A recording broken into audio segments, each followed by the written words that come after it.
आखाती देशांमध्ये मोठ्या प्रमाणावरती भारतामधले नागरिक आणि लोक अडकून पडलेले आहेत आणि त्यामुळे आखाती देशांमध्ये अडकून पडलेल्या भारतीयांसाठी सरकार आता विशेष मोहीम राबवणार आहे। भारताच्या तिन्ही सेना दलांना हाय अलर्ट जारी करण्यात आलाय। त्यामुळे हवाई आणि जलमार्गाने जे भारतीय आखाती देशांमध्ये अडकून पडले त्यांच्या सुटकेसाठी ऑपरेशन राबवलं जाईल का अशी शक्यता निर्माण झाली आहे।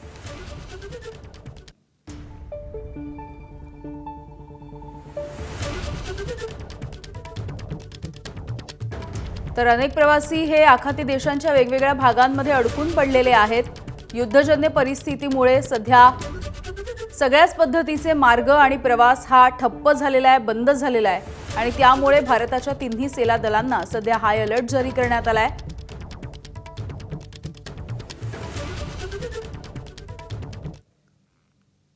इस्रायलने लेबनॉनवरती तुफानी क्षेपणास्त्रांनी हल्ले केले ज्यामध्ये 31 जणांचा मृत्यू झालाय।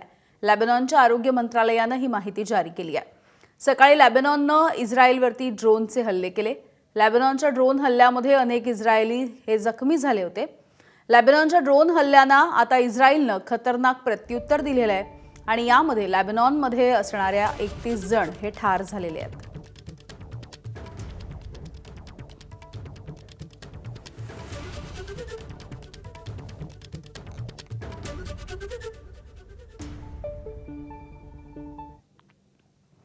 आखातामधल्या युद्धाची तीव्रता वाढली आणि त्यामुळे शेअर बाजारामधली घसरण देखील चांगलीच वाढली आहे। इराणकडून चौफेर हल्ले सुरू असताना इस्रायलने देखील हे हल्ले वाढवले आहेत।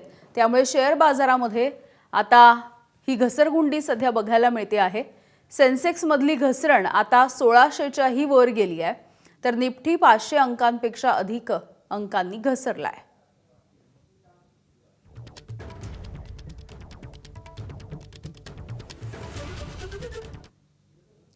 तर आता हे युद्ध केवळ 2 देशांपुरतं मर्यादित राहिलेलं नाही। त्यामुळे आता जॉर्डन देखील युद्धाच्या विळख्यामध्ये येण्याची शक्यता वर्तवली जाते।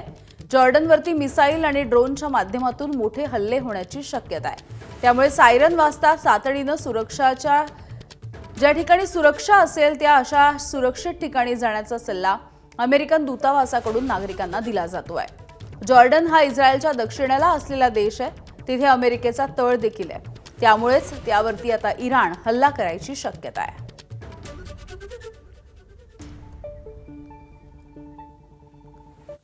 तर सौदीच्या रास तनुरामध्ये अरामको कंपनीवरती इराणने ड्रोनच्या माध्यमातून हल्ला चढवलेला आहे।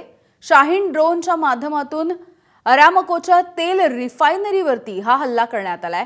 अर्थातच रिफायनरीवरती हा हल्ला केल्यामुळे आता या स्फोटामुळे मोठी आग देखील पसरली आहे। अरामको रिफायनरीवरती हल्ला केल्यामुळे युरोपच्या तेल पुरवठ्यावरती देखील याचा परिणाम आता होऊ शकतो। एबीपी माझा, उघडा डोळे बघा नीट।